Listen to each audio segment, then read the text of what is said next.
예, 할렐루야. 9월 9일 짱목과 말씀수다의 시간입니다. 오늘도 함께 하시는 우리 지체들을 환영하고 사랑하고 축복합니다. 오늘 말씀은 어제에 이어서 에스라 6장 13절부터 22절의 말씀인데요. 하나님 말씀을 보시겠습니다. 다리오 왕의 조소가 느림에 유브라데 강 건너편 총독 타트네와 스달보스네와 그들의 통관들이 신속히 준행하니라. 유다 사람의 장로들이 선지자 학기와 이또의 손자 스가랴의 권면을 따랐으므로 성전 건축하는 일이 형통한지라. 이스라엘 하나님의 명령과 바사왕 고레스와 다리오와 아닥사스다의 조서를 따라 성전을 건축하며 일을 끝내되 다리오 왕 제6년 아달월 3일에 성전 일을 끝내니라. 이스라엘 자손과 제사장들과 레위 사람들과 기타 사로잡혔던 자의 자손이 즐거이 하나님의 성전 봉헌식을 행하니 하나님의 성전 봉헌식을 행할 때에 숫소 100마리와 순양 200마리와 어린 양 400마리를 드리고 또 이스라엘 지파의 수를 따라 순염소 12마리로 이스라엘 전체를 위하여 속죄제를 드리고 제사장을 그 분반대로 레위 사람을 그 순차대로 세워 예루살렘에서 하나님을 섬기게 하되 모세의 책에 기록된 대로 하게 하니라. 사로잡혔던 자의 자손이 첫째 달 14일에 유월절을 지키되 제사장들과 레위 사람들이 일제히 몸을 정결하게 하여 다 정결함에 사로잡혔던 자들의 모든 자손과 자기 형제 제사장들과 자기를 위하여 유월절 양을 잡으니 사로잡혔다가 돌아온 이스라엘 자손과 자기 땅에 사는 이방 사람의 더러운 것으로부터 스스로를 구별한 모든 이스라엘 사람들에게 속하여 이스라엘의 하나님 여호와를 찾는 자들이 다 먹고 즐거움으로 이랫동안 무교절을 지켰으니 이는 여호와께서 그들을 즐겁게 하시고 또 아스루 왕의 마음을 그들에게로 돌려 이스라엘의 하나님이신 하나님의 성전 건축하는 손을 힘있게 하도록 하셨음이었더라. 말씀, 기도, 성전 건축에서도 핵심이라고 계속 말씀을 드렸죠. 그래서 아주 미묘하게 성전 건축을 반대하던 사람들이 결국은 하나님의 일하심에 따라 그들이 아무것도 할 수 없는 상황까지 가게 되는 그런 모습을 보게 됩니다. 그래서 가만히 저도 목회하면서 느끼는 부분은 때로는 그냥 기도하고 기다리면 결과가 많이 열매를 통해서 알게 되는 걸 볼 수가 있습니다. 사실은 그 열매를 통해서 그 사람이 어떤 신앙을 가지고 있는지를 보여주고 있는 그런 부분입니다. 여러분들이 누군가를 판단할 때에 사실 마지막까지 가봐서 봐야 되는 거예요. 그 중간에 이걸 만약에 파악을 하려면 사실은 수많은 오류가 있지만 마지막에 열매를 통해서 알 수가 있는 것처럼 예수님 말씀하신 것처럼 우리가 마지막까지 함께 더불어 갔을 때에 그 사람의 열매를 통해서 우리는 알 수가 있다라고 생각할 수가 있습니다. 결국 다리오 왕이 총독과 관리들에게 아주 굉장히 명령을 신속하게 수행하게 하고 성전 건축을 완성하게 됩니다.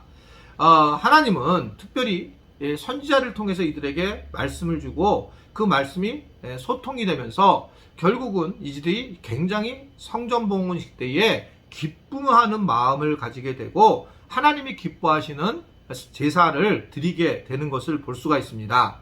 하나님도 굉장히 기뻐하시고 또 하나님이 아마 굉장히 즐거워하셨다라고 하는 것을 오늘 우리에게 보여주고 있는 것입니다. 하나님은 우리 일을 해주시는데 우리가 어디에 초점을 두고 살아갈 것인가? 우리가 지난번에 지금 우리가 119 감사 기적 이야기를 이제 계속 진행하고 있는데 그 중에 이제 세 가지 감사 이야기를 들어보자. 사람들한테 얼마나 하고 계세요?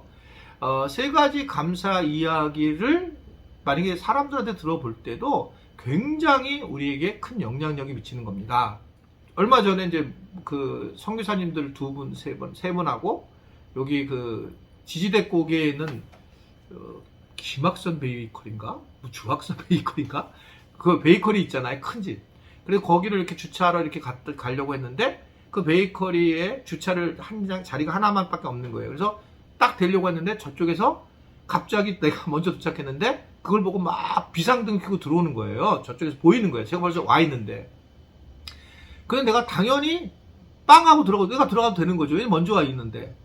그런데 제가 어떤 마음이 드냐면 저 사람한테 감사 이야기를 내가 들어봐야 되겠다 해가지고 정말 제가 그냥 옆으로 빠지면서 손 흔들면서 들어가라고 이렇게 했어요.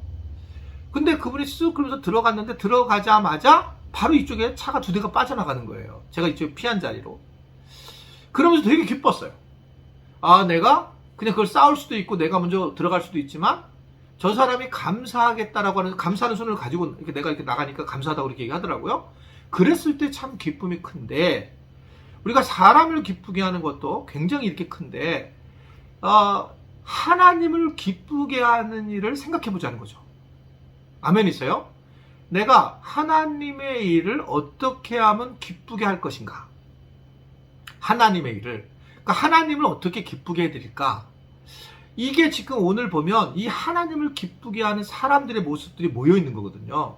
성전을 봉헌하는 것도 굉장히 기쁜 일이긴 하지만 사실은 이러한 하나하나의 모습들을 통해서 하나님이 기뻐하시는 모습들을 우리에게 말씀하고 있는 거거든요.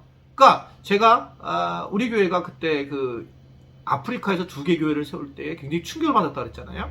그때에 교회가 세우는 게 충격이 되는 게 아니라 사람들이, 거기에 있는 그 사람들이 얼마나 교회가 들어서는 것에 대해서 기뻐하는지. 우리 교회에 이제 지우라고 하는 그 집에서 헌물을 하나 했었어요. 그래가지고 지우네 부모가 같이 갔었는데 거기 있는 분들이, 아프리카에 있는 분들이, 그분들이 그 지우를 안고 막 행가를 치는 것처럼 하는 거예요. 너무너무 좋아가지고 고맙다고 하면서. 그래, 참 그게 대단한 거죠. 그래, 그런 마음 참 쉽지 않은데 그때 누가 기쁠까? 나도 한국에 온 내 이 목회자도 기쁜데 얼마나 하나님이 기쁘실까? 성전을 만들었을 때에 저는 그걸 보게 되었어요. 그러니까 성전을 만드는 것도 기뻐하지만 그런 기쁨의 자세로 살아가는 것이 얼마나 귀한 일인가라는 생각을 하게 됩니다. 우리도 결단을 하면 좋을 것 같아요. 내가 교회를 일하고 세상에서 일을 할 때 어떻게 하나님을 기쁘게 할까? 그것만으로도 굉장히 중요한 거죠. 이게 하나님의 백성이니까. 하나님이 기쁘게 할 일을 한번 내가 적어보고 그것을 실행해 보는 것은 매우 중요한 부분이다 라고 볼 수가 있습니다. 그것이 우리가 이 땅에서 굉장히 중요하게 생각해야 될 부분이다 라고 볼 수 있고요. 자, 또 하나는 사실은 성전에 올려드린 이스라엘 백성들은 이제 유월절 절기를 지키게 되고 제사장과 레위인들이, 또 백성들이 유월절 양을 잡게 됩니다. 그래서 하나님을 위해 돌아온 백성들이 그 함께 유월절을 지키려고 하고 마치 애굽에서 유월절 양을 잡아서 지켰던 그 모습대로 이 일이 진행되는 모습들을 보게 돼요. 그러니까 자기 조상이 애굽에서 유월절 양을 잡아서 어둠을 이겨냈던 모습들이 지금 동시에 현재 이 상황에서도 나타나는 것을 볼 수가 있습니다. 자, 우리가 알죠? 유월절에 그 어린 양의 피를 바랐던 사람들의 장자는 죽지 않았어요. 유대인의 장자들은. 이거는 뭘 얘기합니까? 예수님의 유월절에 어린 양의 피를 상징적으로 의미하기도 하지만 실제로 그것이 얘기를 하고 계시고, 또 하나의 중요한 부분은 뭐냐면 순종했다는 겁니다. 유월절 어린 양의 피를 바른 거, 유월절 어린 양의 피를 바르러와서 사냐? 이렇게 단순하게 생각을 하고 그런 말을 하는 사람들은 죽는 거예요. 아시죠? 구리에 그 뱀에 물렸을 때 그 지팡이에 달린 그 구리로 만든 뱀을 바라볼 때 그걸 본 사람들은 느보산에서 사는데 그걸 보지 않은 사람 죽습니다. 그러니까 이게 순종하는 거거든요. 우리가 지금도 계속 말씀을 들었는데 예수님만을 바라봐. 예수님만을 의지해. 그게 예수님을 기쁘게 하는 일이야 라고 얘기했는데 이걸 안 보는 거예요. 아예 알아 그리고 끝나는 거예요. 안다고 끝마치면서 실질적인 치유라든지 실질적인 변화는 일어나지 않아요. 오히려 죽습니다. 그러니까 말씀으로 살아야 돼, 기도로 살아야 돼라고 계속 이번 말씀 수다에서 강조가 되는데 그걸 알아 라고 실질적으로 쳐다보지 않고 행동하지 않는다면 결국 우리에게 모델한 것처럼, 모델로 보여준 것처럼 결국 심각한 상황이 되는 것이 현재의 모습이라고 하는 것들을 우리에게 알려주고 있는 것입니다. 그래서 우리 지체들이 무엇보다도 겸손하게 순종해야 돼요.